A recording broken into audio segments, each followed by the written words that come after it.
Shalom Bapak Ibu dan saudara-saudara yang terkasih dalam nama Tuhan Yesus. Pada pagi hari ini kita membaca firman Tuhan dari Ibrani pasal 13 ayat 8 dan 9b. Demikian firman Tuhan. Yesus Kristus tetap sama baik kemarin maupun hari ini dan sampai selama-lamanya. Janganlah kamu disesatkan oleh berbagai ajaran asing. Nah, Bapak Ibu, saudara yang terkasih dalam nama Tuhan Yesus, hidup ini terus berubah ya. Tidak ada sesuatu yang menetap. Perkembangan teknologi, budaya, interaksi sosial masyarakat juga terus mengalami perubahan. Hampir-hampir tidak ada sesuatu yang menetap. Nah, karena lingkungan kita, karena tempat kita hidup seperti itu, akhirnya kita seringkali berpikir juga bahwa iman kita mesti mengikuti perubahan zaman. Dan iman yang terus berubah, kalau mengikuti perkembangan zaman, kalau mengikuti roh zaman yang terus berubah, itu sangat berbahaya.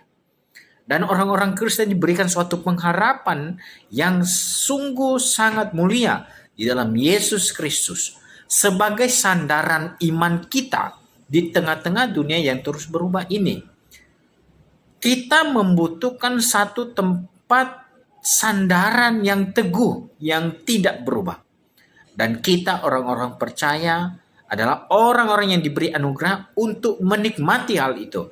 Karena iman kita kepada Yesus Kristus yang adalah Dia, adalah pribadi, adalah Tuhan yang tidak berubah. Baik dahulu, sekarang, bahkan yang akan datang.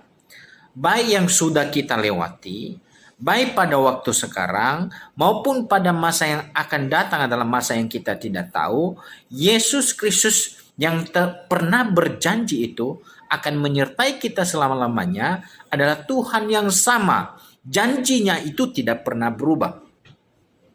Nah, di ayat 9 dikatakan Bapak Ibu, janganlah kamu disesatkan oleh berbagai ajaran asing. Nah, ajaran asing tentang Yesus juga ada banyak sekali di dunia ini.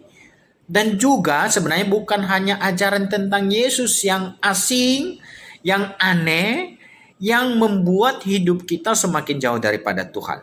Tetapi ajaran asing yang membuat iman kita tergerus itu banyak tersebar di berbagai media sosial, di berbagai media elektronik, di TV-TV, dalam pemberitaan-pemberitaan media cetak, atau media online, atau media apapun yang digunakan, itu banyak sekali konten atau pengajaran yang membuat kita semakin jauh daripada Tuhan.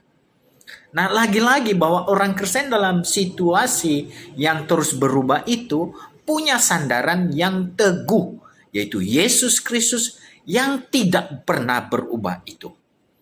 Dan ketika kita mengalami sebuah pergumulan, kita juga punya sandaran, yaitu Yesus Kristus yang tidak pernah berubah.